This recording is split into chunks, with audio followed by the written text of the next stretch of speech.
Hey,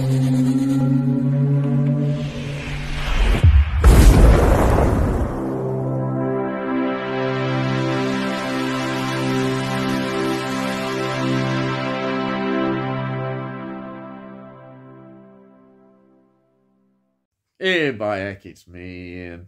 And in today's video, I'm continuing my look at the second season of The X-Files. And this is episode 18, Fearful Symmetry, from 1995. Now, previously, we'd had Endgame, which was the second part of the conspiracy alien story that is there in the X-Files. Wonderful it was. And then the next one will be Dead Calm. Now, this was transmitted on the 24th of February 1995 on the Fox network. And on the 23rd of January 1996 in the UK on BBC Two. Now, this is written by Steve DeJarnett, who wrote also for the film, the script, Strange Brew from 1983. But he also is more known in terms of him being a director. And he directed the films Cherry 2000, 1987, Miracle Mile, 1988. And then within television, he's very much involved in a lot of TV series and TV films. It's a massive CV. Massive, it really is. So there we are. And then we've got the director is James Whitmore, who, again, is in a lot of TV series and TV films in a capacity as a director. His involvement is massive. Okay. Now, the title of this comes from a William Blake film, The Tiger. And the elephant used in this was called Bubbles. And they had certain problems, as often they do, with local laws and that, but they were able to get round those by filming in a quieter sort of location in South Surrey, where these laws did not take place. And of course, I should mention, as usual, the locations are Vancouver, of course, British Columbia, and Surrey, British Columbia. Again, often well-used locations. Now, let's get into the cast. The cast, we have got David Duchovny playing Fox Mulder. We've got Gillian Anderson, who plays Dana Scully. And then we've got two members of the Lone Gunmen making an appearance, which, as you know, these wonderful characters often appear as sort of semi-regulars. You know, they're the conspiracy nuts, basically, who, Mulder is very much sort of kind of a relationship friends with them in a sense, if he has any friends, but he's known to them and they kind of use each other, I think, to some extent. Anyhow, we've got Bruce Harwood, who plays Byers, and then we've got Tom Braidwood, who plays Frohike. But the other one is missing, but, well, you know, he hasn't gone completely. I don't know why he wasn't in this episode. I don't know, but maybe he wasn't available for whatever reason. But he's still a part of the Lone Gunmen. Then we've got Jane Atkinson, who plays Wilma Ambrose. She was in Free Willy, 1992, and Free Willy, 1995. There you are. It's all free, isn't it? And then she's in The Village, 2004. and I love The Village. It's a M. Night Shyamalan movie. It's one of my favourites. It really is. It's up there with Signs. It's absolutely brilliant, and she's in that. Fantastic. Other films she's been in, The Congressman, 2016, and Baby Ruby, 2022. But then if you look, she's in so many TV series and TV films, very much in-demand actress in television, definitely. Then we have got Lance Guest playing Kyle Land, and he was in Halloween 2, 1981. He was in The Last Starfighter, yeah, The Last Starfighter, 1984. Then the infamous Jaws the Revenge, 1987, which for whatever reasons, yeah, is one of those Jaws films. Yes, and there's a lot of them, isn't there? Then we've got, why I found this fascinating. He's in a film called Late Phases from 2014, and I looked it up, and it's a werewolf film. Now, werewolf films are something that I'm fascinated to investigate, because there isn't that many of them, relatively. I mean, they're there, but compared with all the other sort of horror genre bits and pieces, werewolves seem to have a bit of a shortage. So I may well be investigating that one. Definitely.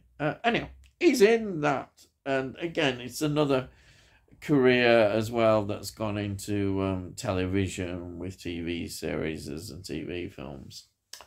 Okay, so you're saying, hey, Mike, what's all this story about?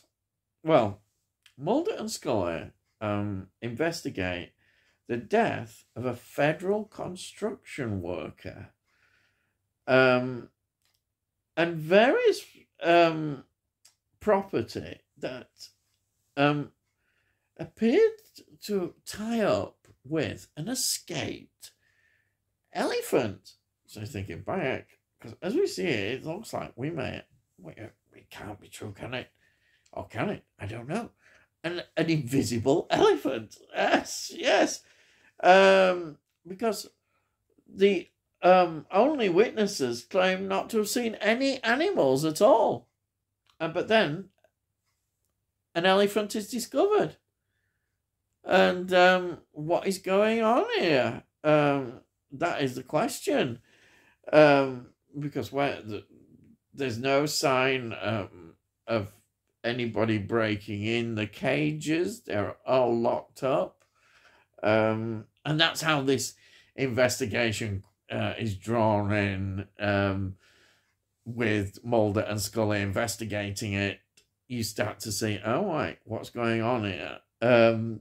But of course, you've almost expecting it, aren't you? Because another interesting point which they throw in is that no animals at this zoo have ever given birth. No animals have ever given birth, which is considered a bit strange. There is another suspect organisation which is against zoos and saying that animals should be free and put into the wild. We've got them as a factor. Are they going to be involved in something that's going on? But of course, other things start to pop up. And of course, with Mulder there, it can only lead in one direction. You're saying, what? Alien abduction, of course, abducting animals and experimenting on them and sending them back and all that kind of stuff. That comes into a major factor as usual with the episode.